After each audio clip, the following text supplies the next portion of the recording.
घरोंडा के चोरा गांव का रहने वाला अनुज शर्मा अपने और अपने परिवार के सपने पूरे करने के लिए वो रशिया गया था। तकरीबन 10 महीने पहले वो रशिया गया था, लेकिन उसके बाद उसको आर्मी में भर्ती कर दिया जाता है। आप देख सकते हैं फ़िलहाल उसकी वहाँ पर गोली लगने से जान चली जाती है और उसके बाद उसका आज शव उसके गांव चोरा में पहुंचता है। परिवार का ये भी कहना है कि 6 महीने से संपर्क नहीं हो पा रहा था अनुज के साथ। आखिरकार वो है कहां पर, लेकिन एक दुखद जानकारी मिलती है, मेल के जरिए उनके पास जानकारी पहुंचती है कि अनुज अब इस दुनिया में नहीं रहा है। आप देख सकते हैं परिवार काफ़ी ज़्यादा दुखी है। उनके पिता आप देख सकते हैं अपने बेटे की वर्दी लेकर बैठे हुए नजर आ रहे हैं। वर्दी को गले से लगाकर यहाँ पर फिलहाल उसके पिता बैठे हुए नजर आ रहे हैं, क्योंकि बहुत ही दुखद खबर है। महज 21 साल का लड़का अब इस दुनिया में नहीं रहा। पिता की आंखें आप देख सकते हैं नम हो चुकी हैं, पूरे गांव की आंखें नम हो चुकी हैं और अपने बेटे की वर्दी को हाथ में किस तरीके से पकड़कर बैठे हुए नजर आ रहे हैं। 21 साल का महज लड़का था, अब इस दुनिया में नहीं रहा। ये 21 मई को रशिया गया थी। अच्छे उसके बाद में 2 महीने वो एक्स्ट्रा काम कराया, यही ना वो वहाँ रशिया में बैठा लिए कहना आर्मी में ज्वाइन हो जाओ। पढ़ाई के लिए गया था यहाँ पढ़ाई भी से जाते हैं रशिया 6 करीबन 6 के 8 में। तो कब आपको जानकारी मिली, किस तरह से क्या हुआ? ये देखो बच्चे ने तो लोगों रखी कर, फिर हमें कल शाम पता लगा। ना ज़्यादा दिन नहीं है, 10 या 12 के बीच की बात। जो 37 लाख आ चुकी है दिल्ली के अंदर। संपर्क भी नहीं हो पा रहा था काफ़ी समय? ना जी, संपर्क नहीं हो जाता। कितने टाइम तक बात नहीं हुई? ये बात हुई थी जी 14 अक्टूबर को, 14-15 अक्टूबर को बात हुई है। उसमें फंक्शन कर रखा था, वो कहना पापा कीर्तन कर देना, मगर भाई तो आ जाएगा जी भी हो जाएगा ना, कोई नहीं चल भाई तेरी रहना हो जाएगी, ये बात हुई। फिर उसके बाद में कोई नहीं जी। 10वीं के बाद 12वीं टेंथ कर दी। क्या गोली वगैरह लगी है? हाँ गोली लगी है, छत्ती में गोली है। आर्मी में भर्ती करवा देते इसको? आर्मी में जो ही हुआ वहाँ से ज़बरदस्ती जो एजेंट हैं उन्होंने बहका लिया, उस वजह से उन्हें लालच कुछ दिया होगा। बच्चा था एक दिन तो समझ भी नहीं थी। 21 साल में? हाँ 21 के बीच में। हाँ 21 लग लिया जी। छोटा है सबसे? समय छोटा है। क्या नाम है बाबू जी आपका? मेरा विनोद कुमार शर्मा जी। ये भाई अर्जुन का भाई अनुज था, चोरा गांव से। ये स्टडी वीज़ा पे गया था वहाँ पे। अब हमें ज़्यादा जानकारी तो इतनी नहीं है जितनी इनको है, लेकिन पीछे हमने धरना प्रदर्शन भी किया था 3 नवंबर को और 1 दिसंबर को, 2 बार जंतर मंतर पर धरना प्रदर्शन भी किया था, लेकिन सरकार इसमें कोई अच्छा सा रिस्पॉन्स नहीं दे रही है। सरकार हाथ हिला रही है। ये हमारे ग्रुप में जो व्हाट्सएप ग्रुप बनाया था, इसमें 65 बच्चों के आसपास जानकारी थी हमें, जो हमसे जुड़े हुए थे, जिनके परिवार वाले आपस में जुड़े हुए थे। उनमें से कुछ बच्चे तो नवंबर दिसंबर में वापस आए थे सही सलामत, लेकिन जो ये 35 और 37 बच्चों के आसपास थे, इनमें से कोई भी बच्चा अभी सही सलामत नहीं आया है।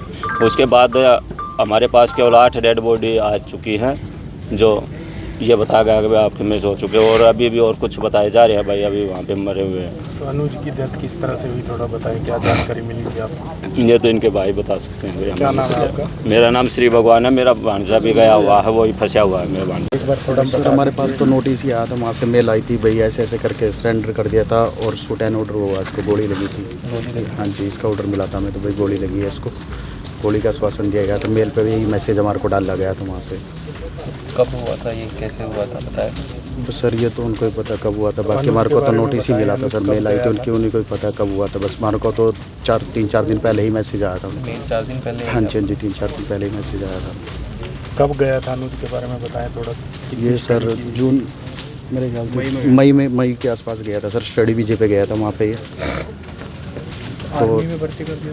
हाँ सर आर्मी में भर्ती कर दिया। वहाँ पे कोई एजेंट था, उसके थ्रू कोई भर्ती कराया गया सर वहाँ पे। जबरदस्ती करवाया? हाँ सर जबरदस्ती भर्ती कराया गया। तो कभी बातचीत नहीं हुई इतने? नहीं 13 तारीख को लास्ट बार बात हुई थी सर हमारी, 13 अक्टूबर को बात हुई थी। उसके बाद कोई मैसेज, कोई रिप्लाई, कोई कुछ नहीं, कोई कॉन्टैक्ट नहीं हुआ सर हमारा।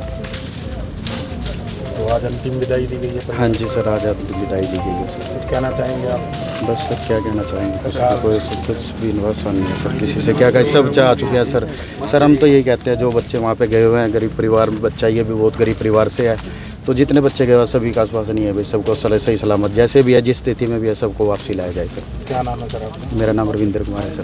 कुछ बच्चे गाँव का आपके हाँ जी, गांव छोरे का लड़का था ये, सभी ग्रामीण ही हैं यहाँ से। सभी बड़ी दुखद घटना हुई है भाई। मीडिया के माध्यम से एक बात कहना चाहते हैं सभी ग्रामीणों की तरफ से है जी ये बात कि जैसे ये इंडियन आर्मी में तो था नहीं, लेकिन रशियन आर्मी में तो ज़रूर था लड़का।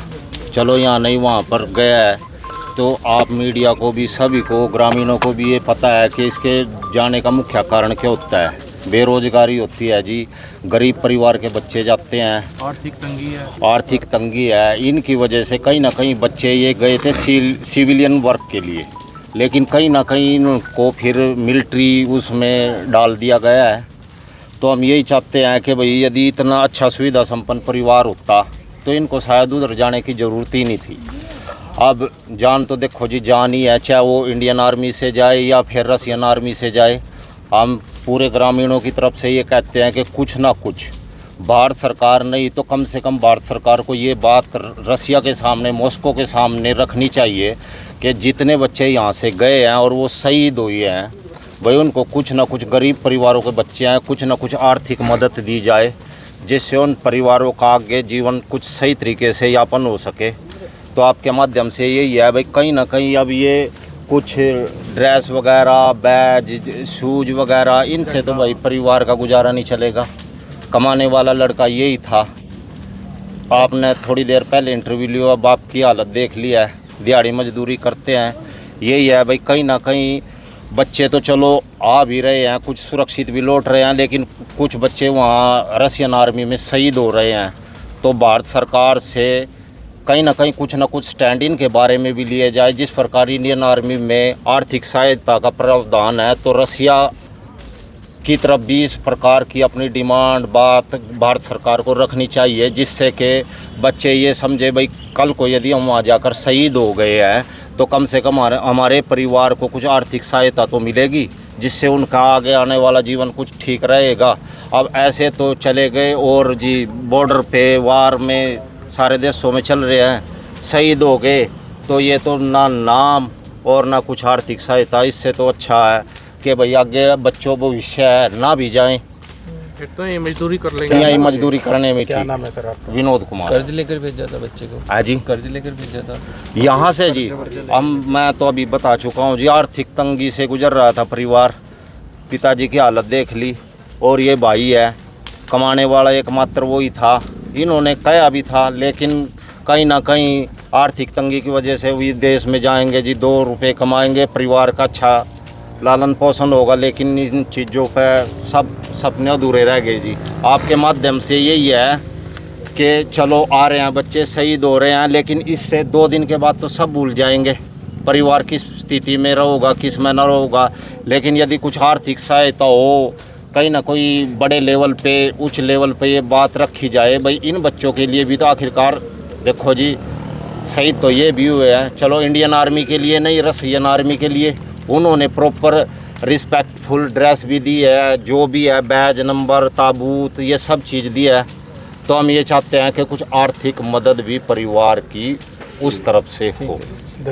घरोंडा के चोरा गांव का रहने वाला एक लड़का, 21 साल का लड़का, जो अपने सपने पूरे करने के लिए रशिया गया था। लेकिन एक बहुत ही दुखद खबर आती है, पूरे परिवार को मिलती है कि अब अनुज जो है इस दुनिया में नहीं रहा। 6 महीने से समय हो चुका था, संपर्क नहीं हो पा रहा था, लेकिन अब परिवार को पता चलता और उसके बाद लगातार किस तरीके से फिलहाल अब उसका बॉडी जो है, उसका शव जो है वो वापस उसके गाँव में आता है, चोरा गाँव में। अब उसको फिलहाल रीति रिवाज के साथ उसका दाह संस्कार किया जा रहा है। हर किसी की आंखें नम है। उसके पिता हालांकि उसकी वर्दी को हाथों में लेकर किस तरीके से मायूसियत से जो है उसको देखते हुए नजर आ रहे हैं, क्योंकि वर्दी उसकी आती है। लेकिन अनुज जो है वो फिलहाल अब इस दुनिया में नहीं रहा। वहाँ पे बताया जा रहा है रशिया में उसको आर्मी में भर्ती कर दिया गया था, उसके बाद उसकी गोली लगने से जान चली जाती है। अनुज 4 भाई बहन थे, सबसे छोटा था अनुज, सबका लाडला था, लेकिन अब इस दुनिया में नहीं रहा। हालांकि जो उसके 2 बहनें और एक भाई है वो शादीशुदा है, लेकिन अनुज की अभी शादी नहीं हुई थी। पढ़ाई के बाद वो 12वीं के बाद रशिया गया था अपने और अपने परिवार के सपने पूरे करने के लिए गया था। लेकिन एक खबर जो पूरे गाँव को, पूरे परिवार को झकझोर कर रख देती है कि अब फिलहाल अनुज जो है इस दुनिया में नहीं रहा। मुकुल तीजा, करनाल ब्रेकिंग न्यूज़, करनाल।